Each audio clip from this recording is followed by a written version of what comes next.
Jamás habría imaginado que mi propio hijo me empujaría con tanta furia en plena cena de Nochebuena, haciéndome caer ante toda la familia para que su suegro se sentara en mi sitio. Lo que Diego no sabía era que esa misma noche yo decidiría darle la vuelta a su mundo. Antes de seguir, acompáñanos cada día con nuevas historias. Activa las notificaciones, deja tu me gusta y cuéntanos desde qué ciudad nos ves. Me llamo Manuel Ortega Ruiz, tengo 68 años y levanté desde la nada un emporio de construcción. Perdí a mi Rosa hace 5 inviernos. Desde entonces, creí que Diego era el centro de mi vida, hasta el 24 de diciembre de 2024. Llegué a su casa con el corazón lleno de ilusión. Regalos para mis nietos, Javier e Isabel, y una botella de vino de 1300 € que guardé para una ocasión única. La casa olía a cordero asado, las luces doradas titilaban y todo parecía prometer una velada en paz. «Abuelo Manuel», gritaron los niños. Javier ya más alto que yo. Isabel todavía colgada de mi cuello. Aquel abrazo fue lo único auténticamente feliz de la noche. Teresa, mi nuera, me recibió con una sonrisa rígida. Sus ojos siempre pesaban cada palabra. Diego asomó desde la cocina. «Hola, papá». «Deja el abrigo ahí», dijo seco. La mesa estaba servida para 8, pero conté 6. «¿Esperamos a alguien?», le pregunté. «Sí, a mi padre», respondió Teresa. Antonio Moreno Jiménez, 72 años, empresario, rival silencioso en el sector, llegó y todo cambió. Diego se volvió solícito, casi servil. Nos sentamos y ocupé mi lugar de siempre, en la cabecera junto a mi hijo. Entonces Diego me miró con frialdad. «Papá, levántate. Ese sitio es para don Antonio. Ese es mi lugar», respondí con dignidad. La tensión cortaba el aire. Teresa bajó la vista. Los niños enmudecieron. Antonio observó incómodo y satisfecho. Diego se acercó, me tomó de los hombros y me empujó. A mis 68 años no resistí. Golpeé el suelo. En el silencio posterior escuché la sentencia que quebró algo dentro de mí. «Ese sitio es de mi suegro. Fuera». Allí, sobre las baldosas frías, se derrumbó no solo mi cuerpo, también la imagen del hijo que creí haber educado. Los niños corrieron a levantarme, con el susto dibujado en el rostro. «¿Estás bien, abuelo?», susurró Isabel con los ojos húmedos. «Sí, pequeña», mentí, acariciándole el cabello para que no cargara con un dolor que no era suyo. Me senté en una silla lateral, como un extraño en la casa donde antes me sentía dueño de una historia. Antonio ocupó mi cabecera sin decir palabra. Teresa servía la cena con manos temblorosas, evitándome la mirada. Durante el resto de la comida observé en silencio. Diego hablaba a Antonio con un respeto que jamás tuvo conmigo. Teresa reía de sus comentarios. Mis nietos me miraban con una pena que cortaba el alma. Cada bocado sabía a traición. Cada brindis era un clavo más en la tapa de algo que estaba muriendo dentro de mí. Intenté rescatar una brizna de normalidad. «Javier sacó excelentes calificaciones este trimestre», dije. Diego no giró siquiera el rostro. Estaba demasiado ocupado cortando el cordero para servir a su invitado de honor. «¿Le parece bien el punto, don Antonio?», preguntó teatral. Yo, el hombre que había levantado la empresa familiar con 18 horas de trabajo diario, era ahora un figurante mudo. Al terminar me levanté con discreción. «Voy al baño». Nadie respondió. En el espejo del lavabo, vi a un viejo con los ojos encendidos, no de lágrimas, sino de una ira serena que ya sabía en qué iba a convertirse. En decisiones. Saqué el teléfono. Llamé a Eduardo Ramírez, mi abogado de siempre. «Mañana quiero revocar todos los poderes de Diego, todos, y cancela cada aval que lleve mi firma, casa, coche, tarjetas». Silencio al otro lado. «Manuel, ¿estás seguro?». «Más que nunca». Llamé a Carmen Vidal, mi contadora. «Congela las cuentas conjuntas y suspende su salario y beneficios ejecutivos al amanecer». «¿Hay problema legal?». «No, hay restitución». Luego marqué a Rodrigo, mi segundo al mando. «Mañana temprano retira las pertenencias de Diego de la oficina. Prepara carta de cese inmediato por pérdida de confianza. Deja una nota sobre su escritorio. Esta oficina no es para ti». Guardé el móvil. No buscaba venganza, buscaba justicia. Décadas de sacrificio para entregar a mi familia un futuro, y esa noche mi propio hijo me había negado el mínimo respeto. Volví al comedor con el rostro en calma y el pecho convertido en plan de batalla. Hablaban de mercados, de fusiones, de mi empresa. ¿Fusión?, pregunté con voz pareja. Sí, papá, respondió Diego. Don Antonio y yo estamos explorando opciones. Técnicamente, yo soy el director ejecutivo. Técnicamente, repetí, saboreando la precisión de la palabra que pronto dejaría de servirle de escudo. Los niños subieron. Teresa recogía en silencio. Es hora de irme, anuncié. Descansa, murmuró Diego sin alzar la vista. En la puerta Javier bajó corriendo. ¿Te vas ya, abuelo? Le besé la frente. A veces, hijo, las decepciones enseñan verdades que no queríamos ver. Salí a la noche fría con una certeza nueva. A partir de esa madrugada, las consecuencias iban a enseñar. El aire helado de Madrid me devolvió la claridad. Conduje hasta mi casa sin detenerme en ningún semáforo, con la mente repasando cada movimiento. Encendí las luces del despacho y extendí sobre la mesa los documentos acumulados durante 4 décadas. Allí confirmé algo que siempre supe. Diego jamás había tenido acciones reales en la empresa. Su cargo de director ejecutivo existía solo porque yo se lo concedí. Todo dependía de mi voluntad, y esa voluntad había cambiado. Mientras revisaba papeles, el teléfono sonó. Era Carmen, mi contadora. Don Manuel, revise las cuentas.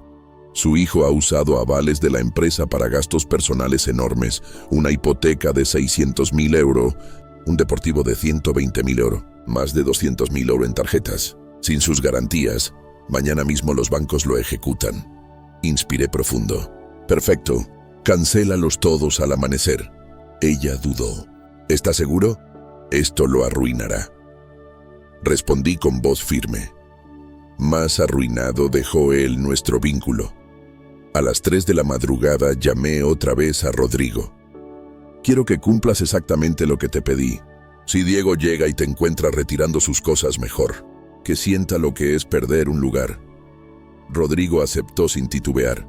Su lealtad era a quien lo había levantado de la pobreza, no a quien lo despreciaba. Al filo de las 5, marqué de nuevo a Eduardo. Prepárame todo. Revocación de poderes, ceses, recuperación de bienes. También quiero el apartamento de Serrano. Fue un regalo, pero está registrado como préstamo. Quiero recuperarlo. Eso lo dejará sin hogar, Manuel. Entonces aprenderá a pagar alquiler. A las 6 el WhatsApp vibró. Era Isabel, mi nieta. Abuelo, papá está nervioso. Ha estado hablando por teléfono toda la noche. Todo está bien. Contesté. Todo estará bien, pequeña. Tu abuelo te ama. Esa inocencia me recordó la razón de cada decisión. 1 hora después llamé al Banco Central Hispano. Soy Manuel Ortega. Cancele de inmediato todos los avales firmados a nombre de Diego Ortega Vázquez. Señor, eso activará ejecuciones inmediatas. Lo sé, proceda. Colgué con una calma extraña. No era venganza, era lección. A las 8 Eduardo llegó con carpetas repletas. Firmé cada hoja con la serenidad de quien sabe que no hay marcha atrás. ¿Seguro, Manuel? No habrá retorno. Lo miré con dureza. Anoche mi hijo me tiró al suelo delante de mis nietos. El retorno murió allí. A las 9 Rodrigo me llamó. Todo fuera. Sus diplomas, su computadora, hasta la planta de la ventana. La nota está sobre el escritorio. Perfecto, que descubra el vacío por sí mismo. A las 9:30 Carmen confirmó. Todos los avales cancelados. Los bancos ejecutarán desde las 10. Me vestí con mi mejor traje. Frente al espejo ya no vi al anciano humillado, sino al hombre que enseñaría a su hijo el verdadero significado de la palabra consecuencias. El amanecer se abría sobre Madrid, y yo estaba preparado para la batalla más importante de mi vida. A las 10 de la mañana, con el sol apenas calentando las calles desiertas de Navidad, ya todo estaba en marcha. Mi teléfono vibraba sin cesar. Mensajes, correos, llamadas perdidas. La tormenta que había preparado durante la madrugada comenzaba a rugir. Diego aún dormía sin sospechar que, al despertar, encontraría un derrumbe completo de la vida que creía asegurada. En su casa, Mientras Teresa servía zumo de naranja a los niños, Diego revisó su móvil distraídamente. 3 llamadas perdidas de números desconocidos no le parecieron relevantes. Sin embargo, a las 10:15 sonó la primera llamada que lo sacudió de raíz. «Señor Ortega Vázquez, habla Mónica Castillo del Banco Santander. Su hipoteca ha quedado exigible inmediatamente. El aval de su préstamo fue cancelado esta mañana». Diego, desconcertado, trató de responder: «Eso es imposible. Está todo al día. Lo siento, señor, sin garantía de su padre. La deuda debe liquidarse ya». Apenas colgó, otro teléfono entró. BBVA, Departamento de Riesgos. Su línea corporativa ha sido suspendida. Luego otro más. Banco Popular, su tarjeta ejecutiva bloqueada. CaixaBank, Banco Sabadell. En apenas 15 minutos recibió 47 llamadas de bancos, concesionarios y proveedores. Su mundo económico, levantado sobre mis avales, se desmoronaba mientras él seguía en pijama, helado de miedo. Teresa lo observaba pálida. «¿Qué está pasando, Diego?». Él murmuró sin convicción: «No lo sé». Pero en su mente resonaba mi voz de la noche anterior. «Técnicamente, yo soy el director ejecutivo». A las 11 decidió vestirse a toda prisa y salir hacia la empresa. Su BMW lo llevó veloz por calles casi vacías. No sabía que sería una de las últimas veces que lo conduciría. El concesionario ya tenía órdenes de recuperación. Al llegar al edificio de Ortega Construcciones, el guardia lo saludó con normalidad. Subió al 5º piso, confiado en encontrar refugio en su despacho. Pero al abrir la puerta vio a Rodrigo sentado tras su escritorio, revisando papeles que él creía suyos. «Rodrigo, ¿qué haces aquí?», preguntó incrédulo. Rodrigo levantó la vista con firmeza. «Diego, este ya no es tu despacho». Diego rió nervioso. «¿De qué hablas?». Sobre la mesa, en el centro, lo esperaba una nota escrita de mi puño y letra: «Esta oficina no es para ti». Aquellas palabras fueron un espejo cruel de las que él me lanzó anoche. «Fuera». Con las piernas temblando, tomó el sobre cerrado que Rodrigo le entregaba. Dentro, mi carta lo sentenciaba. Estaba despedido, despojado de todo, obligado a desalojar cualquier bien a mi nombre antes del mediodía.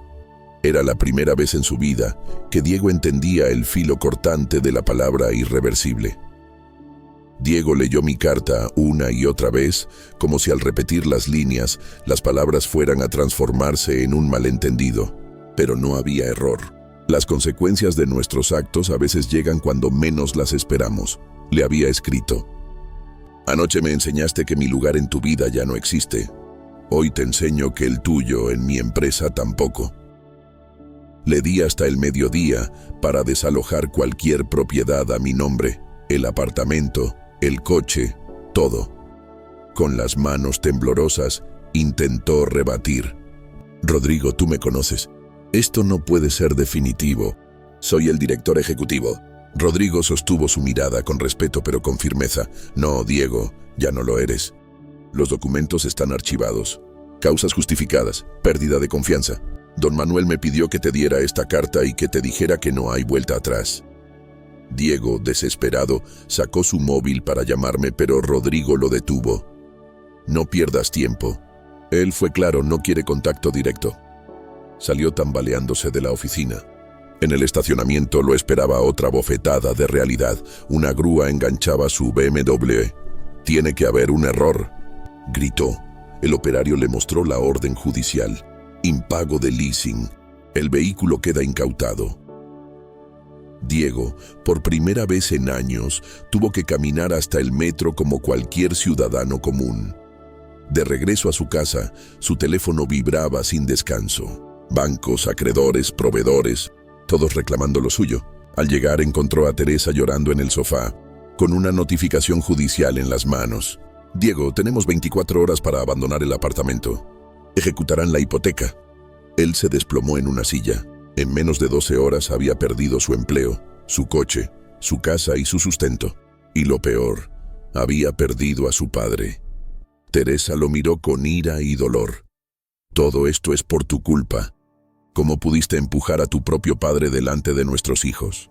Diego trató de calmarla. «Puedo arreglarlo, hablaré con él». Pero Teresa lo cortó con un grito. «¿Hablar? Después de humillarlo así, nos ha quitado todo y lo merecemos.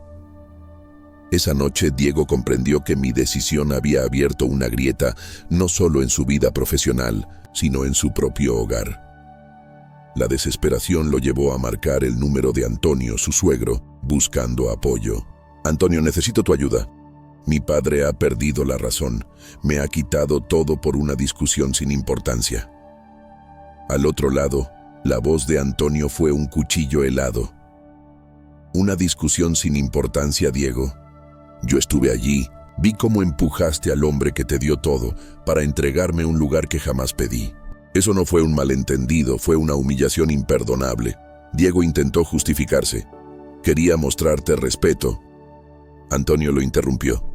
«El respeto nunca se construye faltando al respeto a otro, menos aún a tu propio padre. Si eres capaz de traicionarlo, ¿qué podría esperar yo de ti?». Sus palabras fueron sentencia. «Teresa y los niños siempre tendrán mi apoyo, pero tú no. No habrá dinero, ni trabajo, ni refugio en mi casa. Un hombre que traiciona a su padre puede traicionar a cualquiera». Diego sintió que el suelo se abría bajo sus pies. Teresa, que escuchaba desde la puerta, se llevó las manos a la boca. «Mi padre no va a ayudarnos», susurró pálida. «¿Y ahora qué, Diego? ¿Dónde viviremos?». Él no tenía respuesta. En ese momento bajaron los niños, alertados por los gritos. «¿Por qué mamá está llorando?», preguntó Isabel con voz pequeña. Javier, más directo, encaró a su padre. «Papá, ¿es por lo que hiciste con el abuelo?». El silencio fue más brutal que cualquier palabra. Isabel lo miró con lágrimas. «El abuelo nos ama». «¿Por qué lo trataste mal?». Diego quiso hablar, pero la voz se le quebró. Javier insistió. «Parecía que lo odiabas. Y ahora él nos odiará a nosotros». Diego negó con desesperación. «No, hijos, él los ama. Solo yo cometí un error muy grande». Ese instante lo hirió más que cualquier pérdida material. Por primera vez vio en los ojos de sus hijos no admiración, sino vergüenza. La herida que había abierto en su familia era mucho más profunda que la de los bancos o las oficinas. Había quebrado la confianza de sus propios niños. Teresa se sentó junto a él, exhausta, con los ojos enrojecidos. Su voz ya no tenía rabia, sino un cansancio que pesaba más. «Diego, necesito que entiendas algo. Los niños y yo nos iremos a casa de mis padres. No puedo seguir contigo después de lo que hiciste. No puedo vivir al lado de un hombre capaz de humillar a su propio padre de esa forma». Diego la miró horrorizado. «¿Me vas a dejar?». «Somos una familia». Teresa negó despacio. «Una familia se construye con respeto y valores. Y anoche demostraste que no tienes ninguno de los dos». Sus palabras eran cuchillos, pero también verdad. Mientras ella llenaba maletas, Javier lo enfrentó sin rodeos. «Papá, ¿vas a quedarte sin casa solo porque trataste mal al abuelo?». Diego intentó justificarse. «Es más complicado, hijo». Javier lo interrumpió con lógica brutal. «No parece complicado. Si haces algo malo te castigan. Es como en la escuela». Diego se quedó sin voz. Sus propios hijos entendían mejor que él la relación entre actos y consecuencias. A las 7 de la tarde, la mudanza estaba lista.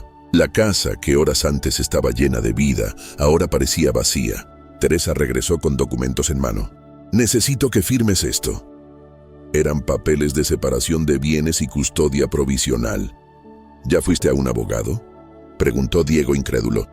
«Por supuesto», respondió. «Tengo que proteger a los niños, sin recursos, sin trabajo, sin hogar». Diego firmó temblando. Teresa guardó las hojas en silencio y añadió: «Podrán verte los fines de semana, cuando tengas un lugar digno donde recibirlos». Diego quiso preguntar: «¿Cuándo?», pero se contuvo. La respuesta ya estaba escrita en el aire: cuando recuperara la confianza, si es que alguna vez lo lograba. A las 8, solo en una casa que ya no le pertenecía, con apenas 300 euros en el bolsillo y una maleta, Diego entendió que en 24 horas había destruido todo lo que construyó en 42 años. Esa noche, con la casa vacía y el eco de los reproches resonando en su cabeza, Diego salió a caminar por las calles iluminadas de Madrid. Las familias paseaban alegres, los niños jugaban con sus regalos nuevos, las parejas se abrazaban para protegerse del frío. Él, en cambio, se sentía un paria. Encontró un hotel barato cerca de Atocha y pagó 3 noches con lo poco que le quedaba. La habitación era mínima, con un baño diminuto y una ventana que daba a un callejón oscuro. Allí se sentó en la cama y contempló derrotado lo poco que conservaba, 100 euros para comer y moverse. Cuando intentaba conciliar el sueño, sonó su teléfono. Un número desconocido. ¿Diego Ortega?, preguntó una voz seria. Sí. Habla Marcos Delgado, abogado de su padre. Me ha pedido notificarle que cualquier intento de contacto directo o indirecto será considerado acoso. De insistir, procederemos legalmente. Diego se levantó bruscamente de la cama. Es mi padre. El abogado replicó con calma. Legalmente, don Manuel tiene derecho a decidir con quién se relaciona. Su decisión es definitiva. Y colgó. Diego se miró en el espejo del baño. El reflejo que lo observaba parecía haber envejecido una década en un solo día. Barba desordenada, ojos hundidos, ropa arrugada. Por primera vez se vio como realmente era. Un hombre que lo había perdido todo por un instante de soberbia. Al recordar la frase que él mismo había pronunciado, «Este lugar es de mi suegro». «Fuera», entendió el peso de la ironía. Ahora era él quien estaba fuera de todo, de su familia, de su empresa, de su hogar, y lo peor, de la vida de su propio padre. Los días siguientes fueron un calvario. Diego intentó salvar algo de lo que se desmoronaba, pero cada intento chocaba contra un muro. Sus cuentas bancarias estaban congeladas por deudas acumuladas. Su tarjeta de crédito principal fue bloqueada. Incluso el cajero automático le negó los últimos 50 euros que intentó retirar. Solo le quedaban los 3 billetes arrugados que guardaba en la cartera. 300 euros que se habían convertido en su única certeza. Teresa, decidida y fría, organizó la mudanza hacia la casa de sus padres. Cuando los niños preguntaron si él los acompañaría, ella respondió con voz seca: «Papá necesita resolver sus problemas primero». Isabel, con la inocencia de sus 13 años, preguntó: «¿Y cuándo lo resolverá?». Teresa lo miró fijamente antes de contestar: «No lo sabemos, hija». Javier, en cambio, fue más directo: «Papá, ¿te quedas sin casa por lo que le hiciste al abuelo?». Diego intentó elaborar una respuesta, pero el adolescente no lo dejó continuar. «No parece complicado. Si haces algo malo te castigan, y tú lo castigaste». La simplicidad brutal de esa verdad lo golpeó más que cualquier sentencia judicial. A las 7 de la tarde, Teresa le entregó un fajo de documentos legales. Separación de bienes y custodia provisional. Mi abogado los preparó hoy mismo. Fírmalo. Diego se resistió. ¿Ya fuiste a un abogado? Ella lo fulminó con la mirada. ¿De verdad creías que iba a esperar a ver hasta dónde caías? Sin opciones, firmó. Teresa guardó las hojas con firmeza y añadió: «Podrás verlos los fines de semana, cuando tengas un lugar digno. Hasta entonces estamos mejor lejos de ti». Esa misma noche, al cerrar la puerta tras ellos, Diego comprendió que ya no solo había perdido dinero y poder, había perdido el corazón de su familia. Cuando el camión de mudanzas se alejó, Diego quedó en una casa vacía, convertido en un extraño en lo que horas antes había sido su propio hogar. Sentado en el sofá, repasaba cada error como si fueran látigos que lo azotaban sin tregua. El teléfono vibraba sin cesar. Llamadas de bancos, correos electrónicos de proveedores, notificaciones judiciales. Cada timbre era otro recordatorio de que su mundo se desmoronaba sin pausa. Decidió acudir a su última carta. Antonio lo llamó con voz suplicante.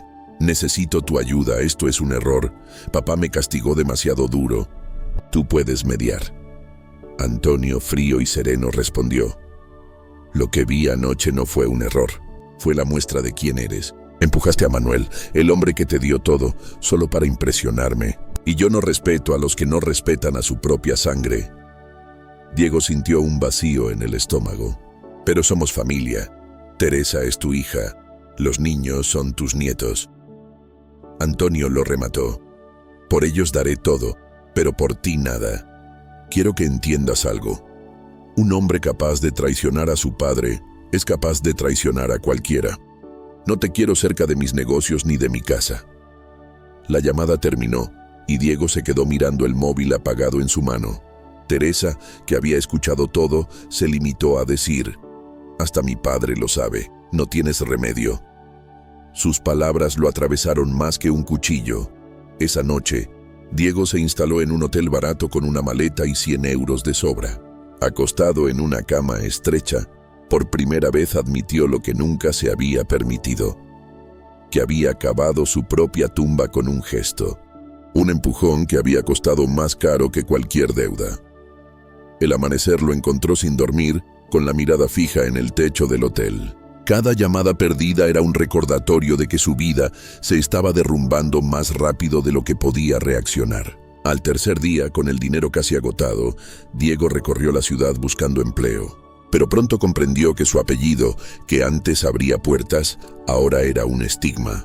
Todos sabían ya lo ocurrido con Manuel Ortega, y en el cerrado mundo de la construcción madrileña, nadie quería contratar al hijo que había traicionado a su padre. En cada oficina recibía la misma respuesta disfrazada con sonrisas corteses: «Lo sentimos. Señor Ortega, no tenemos vacantes». No era falta de puestos, era rechazo disfrazado de formalidad. El eco del desprecio lo perseguía en cada entrevista.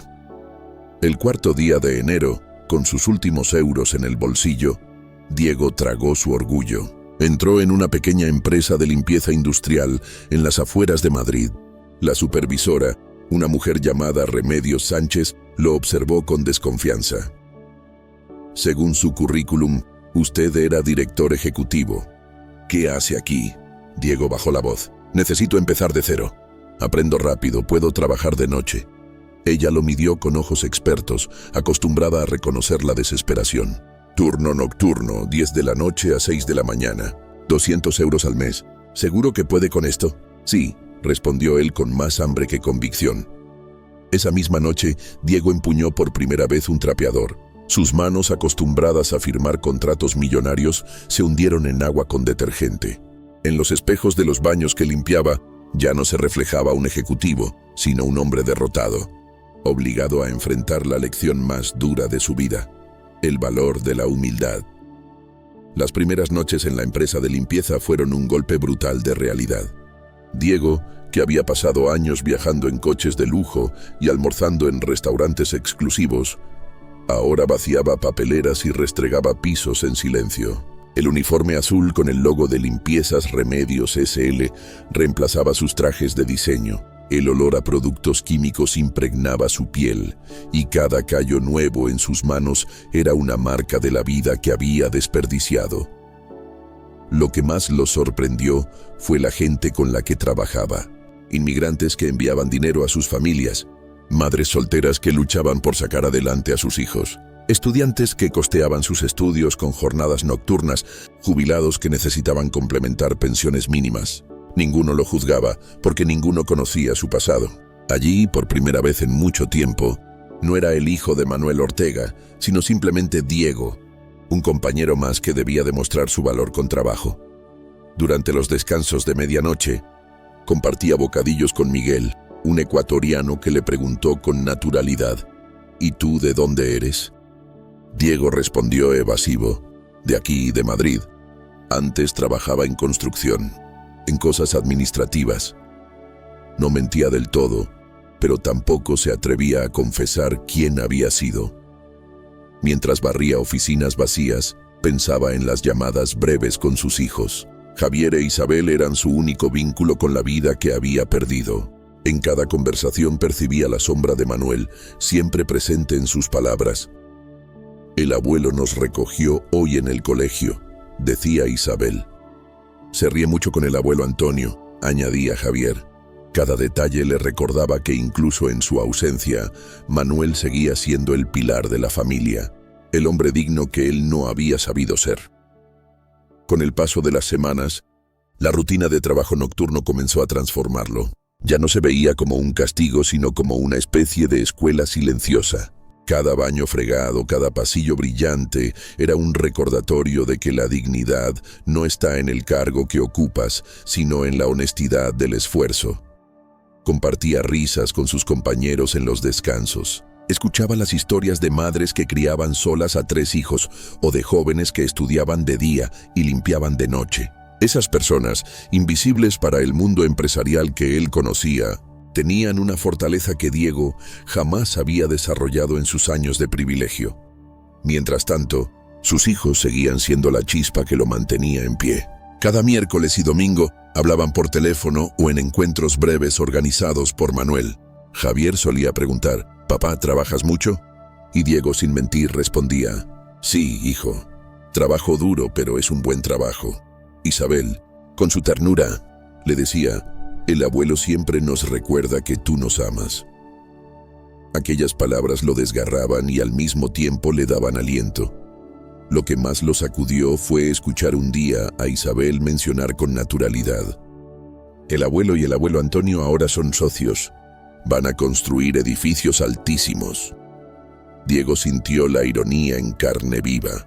Había humillado a su padre para ganarse el favor de Antonio, y ahora ambos trabajaban juntos felices, sin necesitarlo a él. Esa revelación lo dejó helado. El mundo seguía girando, incluso mejor, sin él. Un mes después de comenzar en la empresa de limpieza, Diego había conseguido cierta estabilidad mínima. Compartía una habitación en un piso modesto de Lavapiés con estudiantes que lo aceptaban como uno más. Pagaba un alquiler sencillo, comía lo básico y destinaba el resto a llamadas para escuchar la voz de sus hijos. No era lujo, pero era supervivencia. Su cuerpo cambió. Había perdido peso, sus manos se llenaron de callos y su rostro mostraba la dureza de las noches sin descanso. Pero lo más radical era lo interno. Comenzaba a valorar lo que antes despreciaba. Cada euro ganado con esfuerzo sabía mejor que cualquier bonificación de su pasado. Una noche, limpiando oficinas en la Torre Picasso, se detuvo frente a un ventanal que ofrecía una vista panorámica de Madrid iluminada. Recordó cómo, años atrás, admiraba esas mismas vistas desde su despacho ejecutivo, creyendo que todo era suyo por derecho. Ahora, mirando desde el uniforme azul, comprendía que nada se merece sin esfuerzo, que el privilegio sin gratitud es solo un espejismo. Por primera vez en meses, sintió un destello de esperanza, no de recuperar lo que había perdido, sino de construir algo nuevo desde el polvo, algo que fuera suyo en verdad. En silencio se dijo a sí mismo, «Quizás aún pueda convertirme en alguien digno de respeto. Aunque nunca recupere a mi padre, al menos puedo demostrar que no todo está perdido». La llegada de marzo trajo consigo un aire distinto. Mientras los primeros brotes verdes aparecían en los parques de Madrid, Diego llevaba ya 3 meses limpiando oficinas y sobreviviendo con lo justo. Había aprendido a valorar una rutina sencilla, trabajar de noche, dormir por la mañana, buscar empleo por las tardes y llamar a sus hijos siempre que podía. Una tarde, después de otra entrevista fallida en una empresa de reformas, decidió caminar por el Retiro para despejarse. El aire fresco le ayudaba a ordenar su mente, pero lo que vio allí lo dejó helado. Sentados en un banco cerca del estanque, su padre y Antonio Moreno revisaban planos arquitectónicos desplegados sobre una mesa plegable. Ambos reían, conversaban con entusiasmo, compartían ideas. Diego se escondió detrás de un grupo de turistas y observó en silencio. Lo que más le impactó no fue verlos trabajar juntos, sino la transformación de Manuel. Su padre parecía rejuvenecido, gesticulaba con energía, sus ojos brillaban con vitalidad, su voz sonaba firme. Era evidente que había encontrado no solo un socio, sino un amigo. Escuchó fragmentos de la conversación. «Tu experiencia en cimientos profundos es justo lo que necesitamos», decía Antonio. Manuel sonrió. «Y tu visión estratégica nos abre puertas que nunca imaginé». Se estrecharon las manos con camaradería genuina. Diego sintió un nudo en el estómago. El lazo que él había intentado forzar humillando a su padre ahora existía, pero sin él. Peor aún, Manuel no parecía resentido ni débil. Parecía pleno, como si liberarse de su hijo lo hubiera fortalecido.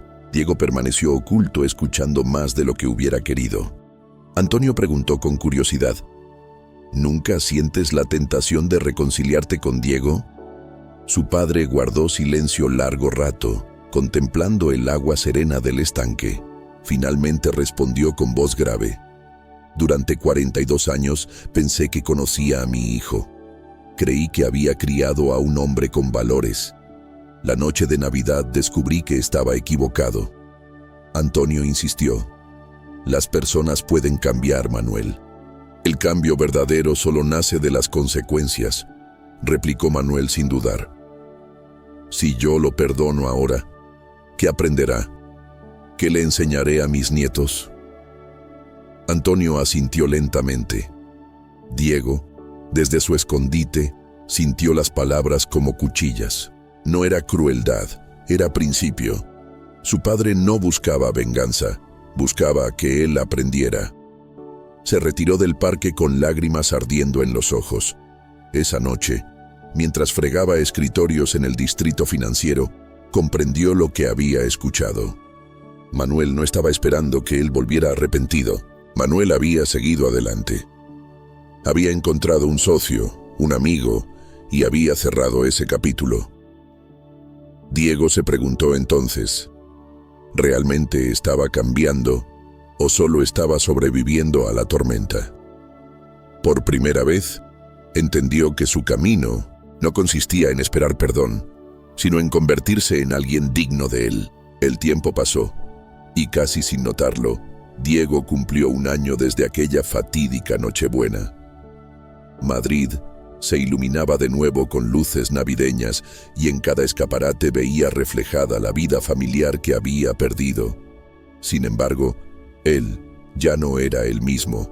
El trabajo nocturno lo había endurecido, pero también le había dado un propósito distinto: saber que podía sostenerse por sí mismo sin el apellido Ortega.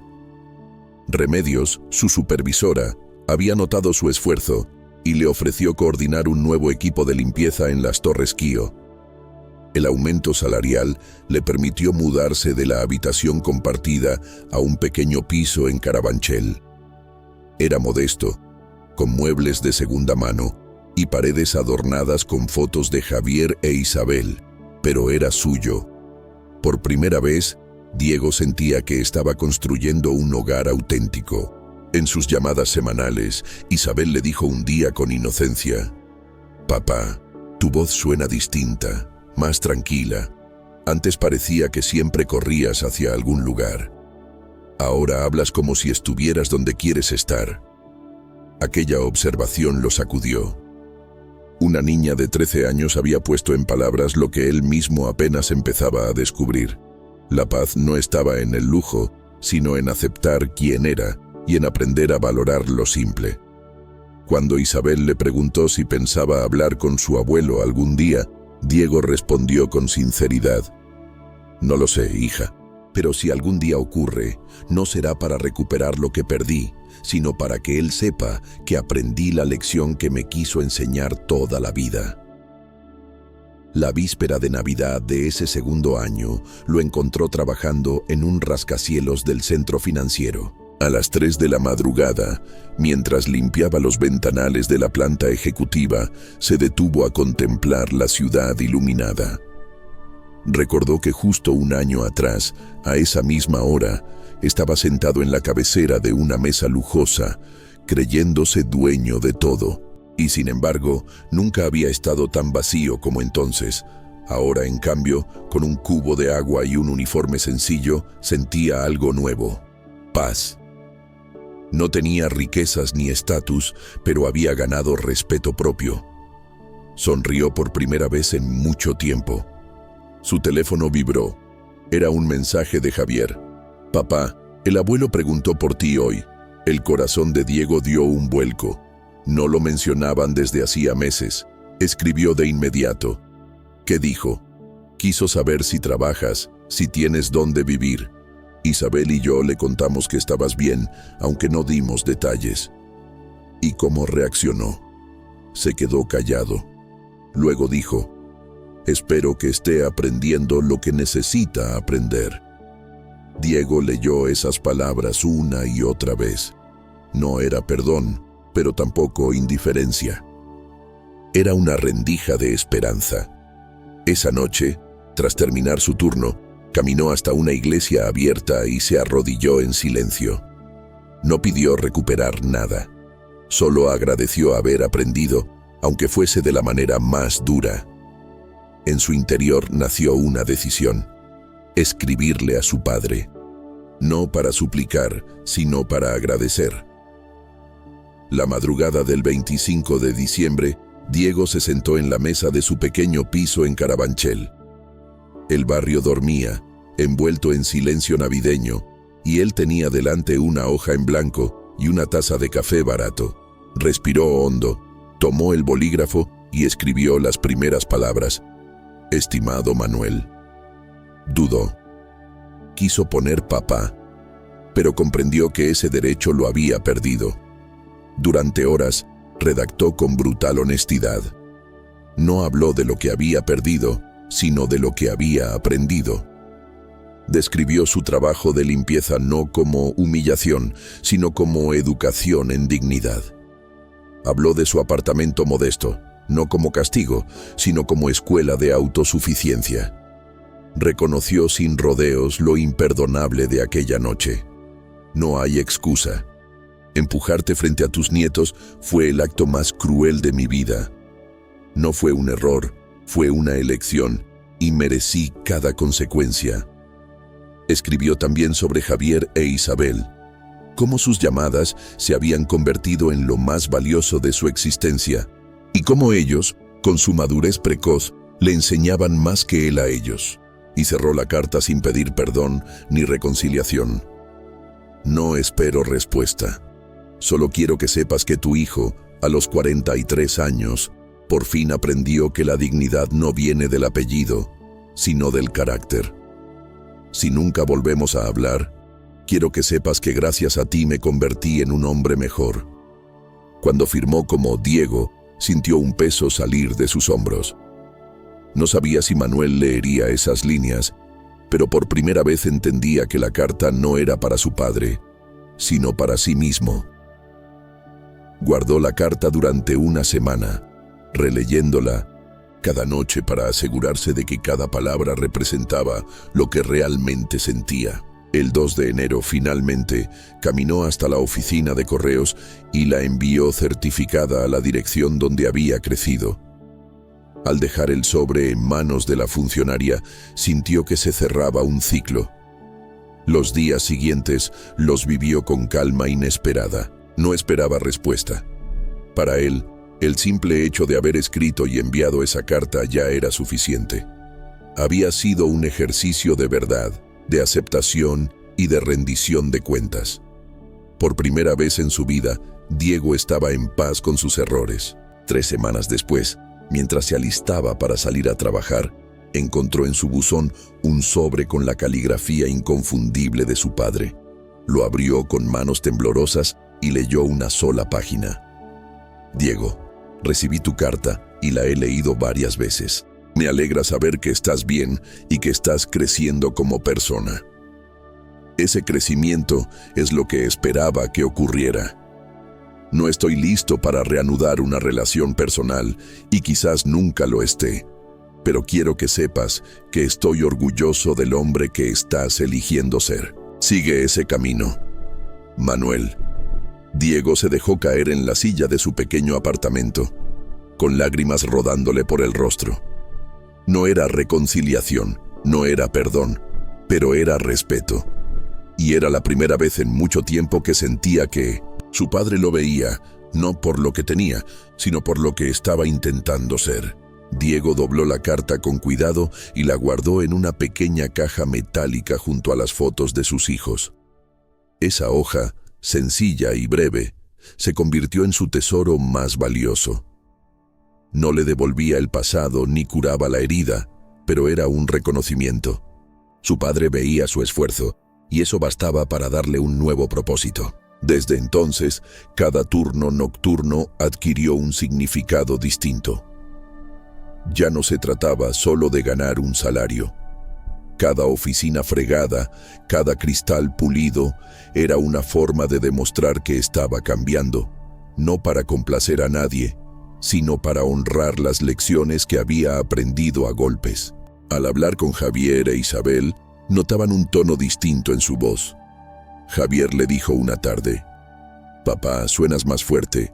Antes parecías derrotado, ahora pareces distinto. Diego sonrió al escuchar a su hijo. Porque entendía algo, hijo. No se trata de cuánto tienes, sino de cuánto valor tienes como persona.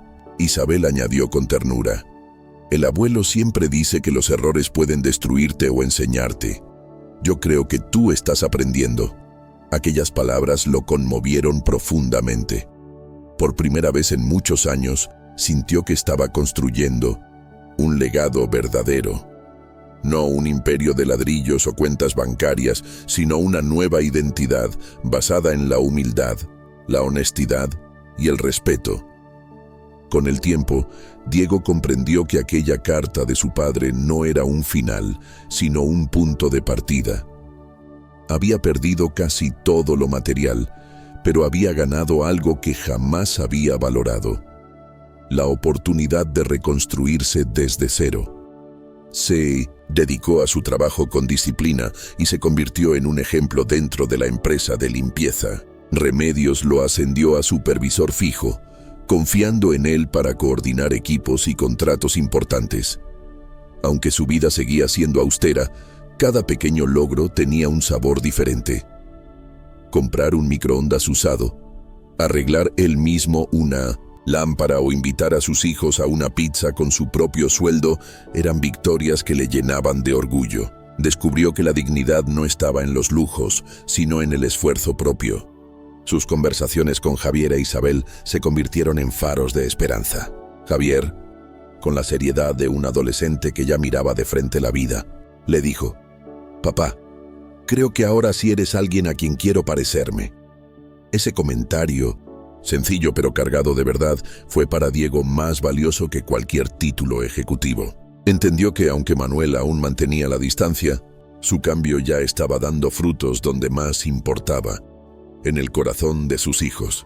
Y en silencio, se prometió a sí mismo que seguiría ese camino, no por esperar un perdón, sino porque por fin había descubierto quién debía ser. Los meses continuaron, y Diego fue construyendo poco a poco una nueva rutina de vida. Ya no vivía pendiente de las apariencias ni de demostrar poder. Ahora madrugaba después de sus turnos nocturnos, tomaba café en su pequeña cocina y escribía reflexiones en un cuaderno que había empezado a usar como diario.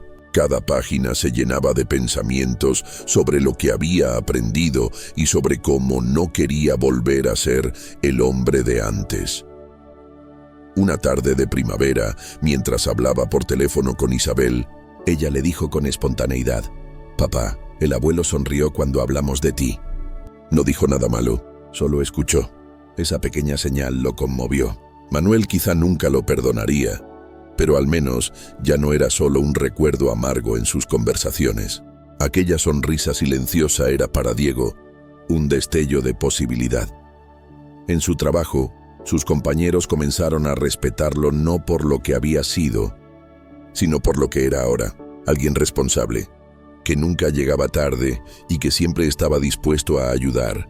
Entre ellos, un joven estudiante le dijo: «Tú inspiras, Diego. Trabajas con una fuerza que parece que estás construyendo algo grande».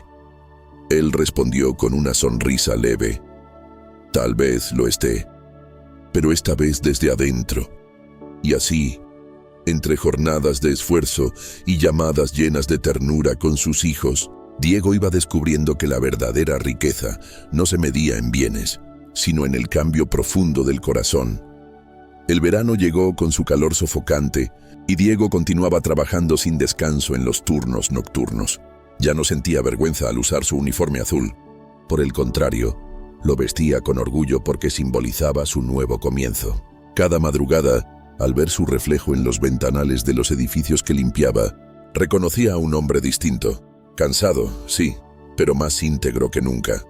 Un día, mientras compartía un café con Javier, el muchacho lo miró con seriedad. «Papá, el abuelo dice que crecer duele, pero enseña. Creo que tú estás creciendo». Diego bajó la mirada conmovido. «Ojalá algún día pueda demostrárselo, hijo». Javier asintió y agregó: «Yo creo que ya lo sabe». Aquella frase quedó resonando en su mente como un eco esperanzador. Aunque Manuel no buscaba reconciliación, Quizá en el fondo reconocía la transformación de su hijo. Por las noches, mientras escribía en su cuaderno, Diego reflexionaba: antes tenía todo y no lo valoré. Ahora tengo poco, pero cada cosa la he ganado con mi esfuerzo. Esta vida humilde me ha dado algo que nunca tuve: respeto por mí mismo. Y entendió que, incluso sin perdón completo, la lección de su padre ya había dado fruto. Lo había obligado a convertirse en un hombre que finalmente podía mirarse al espejo sin sentir vergüenza. El otoño trajo consigo nuevos retos, pero también oportunidades inesperadas. Remedios, satisfecha con su desempeño, le confió a Diego un contrato más grande: coordinar el equipo encargado de la limpieza en un complejo empresarial de varios edificios. Era un paso pequeño en comparación con lo que había dirigido años atrás, pero para él era un símbolo de confianza y crecimiento. Cada noche organizaba a su equipo con disciplina y paciencia. Ya no era el jefe arrogante que imponía órdenes desde un despacho de lujo, sino un líder cercano que comprendía las dificultades de sus compañeros. Uno de ellos, un inmigrante marroquí llamado Samir, le dijo una madrugada: «Tú no eres como otros supervisores. Nos tratas como personas, no como máquinas». Diego sonrió: «Porque yo también tuve que aprender lo que significa ser tratado como menos. Y no quiero repetirlo con nadie». En paralelo, sus llamadas con Isabel y Javier se volvían más profundas. Hablaban de estudios, de sueños, de miedos, y en cada conversación, Diego se daba cuenta de que ya no era visto como el padre caído en desgracia, sino como alguien que luchaba con dignidad. Por dentro, empezaba a entender que aunque jamás recuperara el lugar perdido en la mesa de Navidad, estaba construyendo uno nuevo, el de un padre presente, honesto y humano. Un lugar mucho más valioso que cualquier cabecera adornada de lujo. El invierno volvió a cubrir Madrid de luces y frío, recordándole que había pasado ya un año desde aquella fatídica cena. Sin embargo, esta vez, Diego no sintió la misma carga de amargura. Caminaba por las calles iluminadas después de su turno, con las manos adoloridas y la ropa impregnada de olor a productos de limpieza, pero con el corazón sereno. En Nochebuena, después de cenar solo en su pequeño apartamento, recibió un mensaje inesperado de Isabel. «Papá, el abuelo preguntó por ti otra vez». Diego contuvo la respiración mientras leía. «¿Qué dijo?». Escribió con rapidez. «Quería saber si seguías trabajando y si estabas bien de salud». Le contamos que sí, que estabas fuerte y tranquilo. Se quedó callado y luego sonrió. Aquella sonrisa mencionada por su hija fue como un regalo. No era perdón, pero era un reconocimiento silencioso. Por primera vez, Diego comprendió que Manuel no lo había olvidado ni borrado. Seguía observando, evaluando, esperando. Esa noche encendió una vela en la ventana de su apartamento y susurró en la soledad: «Gracias, papá. No por lo que perdí, sino por lo que aprendí». Y se prometió seguir adelante. No para recuperar su viejo lugar, sino para honrar la nueva vida que estaba construyendo paso a paso. Con el inicio del nuevo año, Diego se sintió más ligero. Había dejado atrás la desesperación y abrazaba una rutina marcada por la sencillez.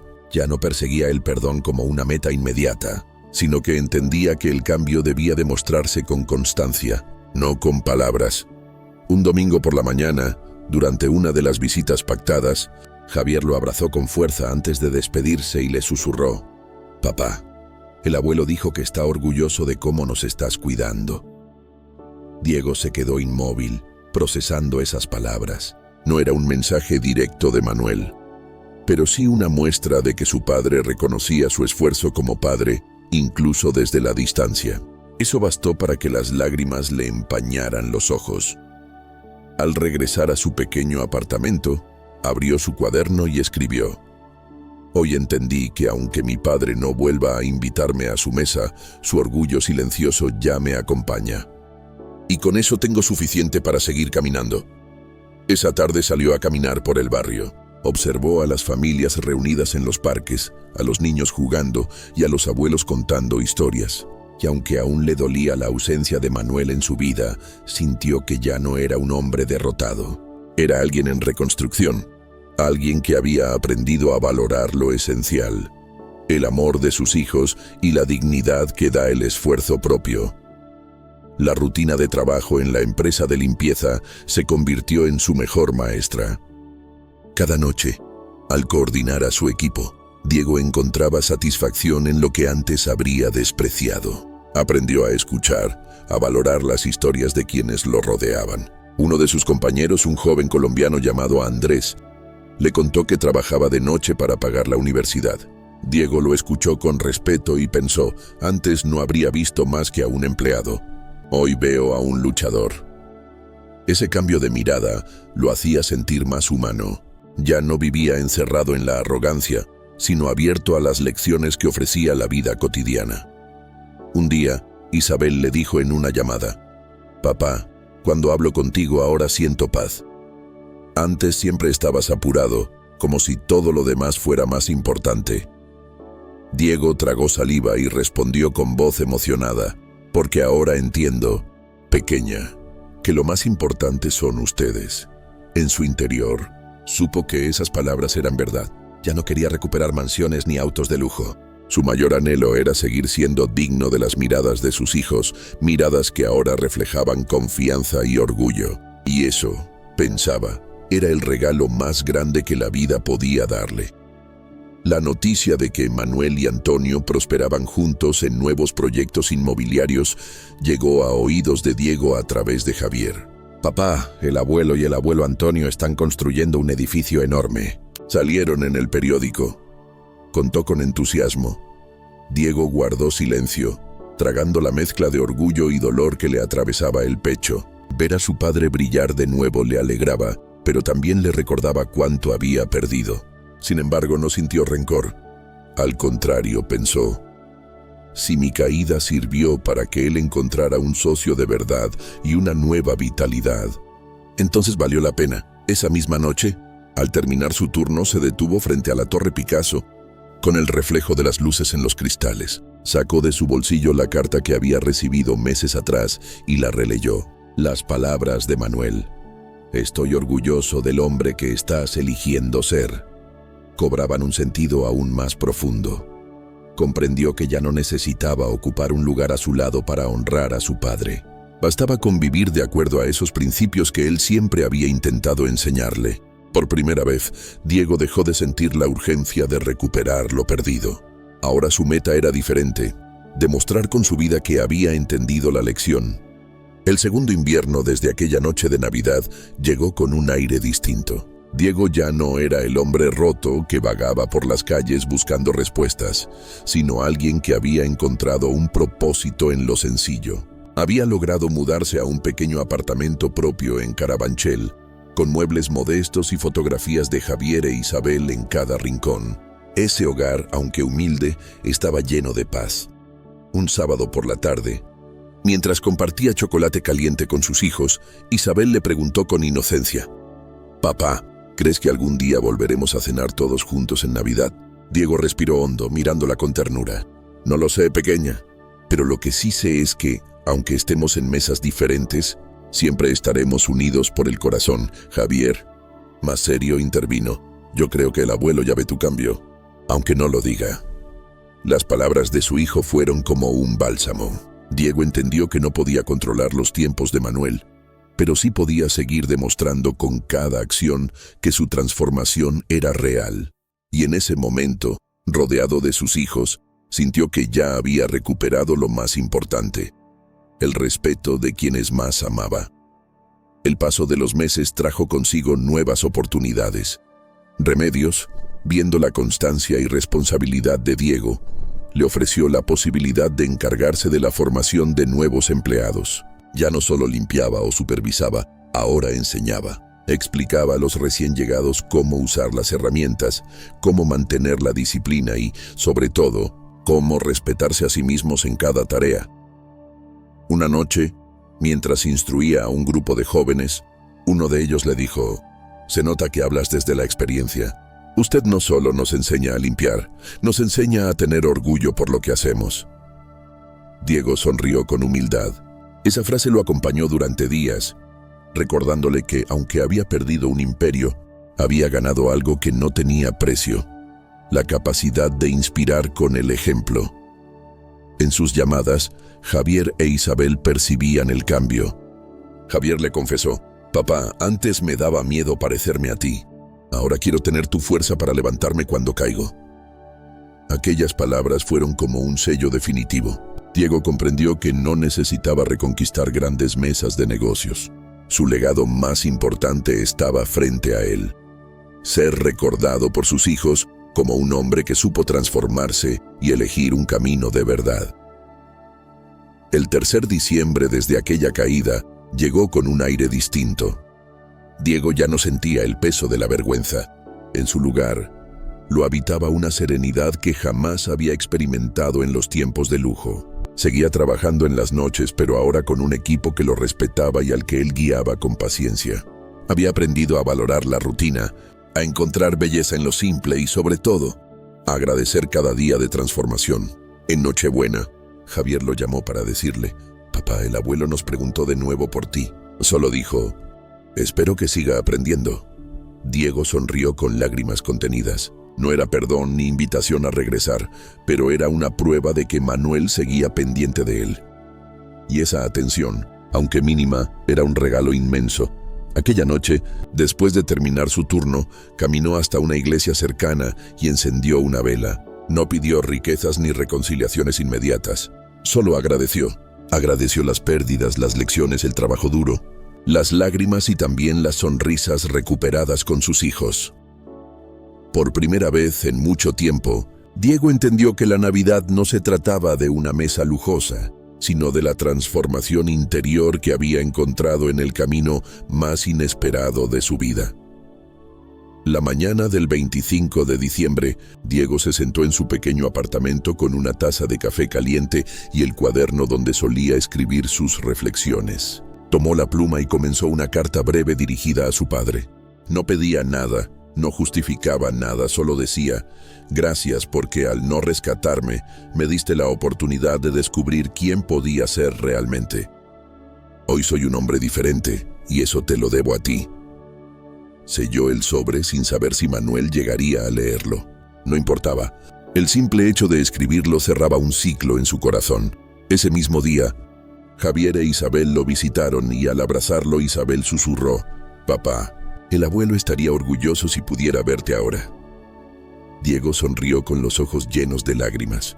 Ya no necesitaba confirmaciones externas. Su vida, su esfuerzo y el amor de sus hijos eran prueba suficiente de que había cambiado.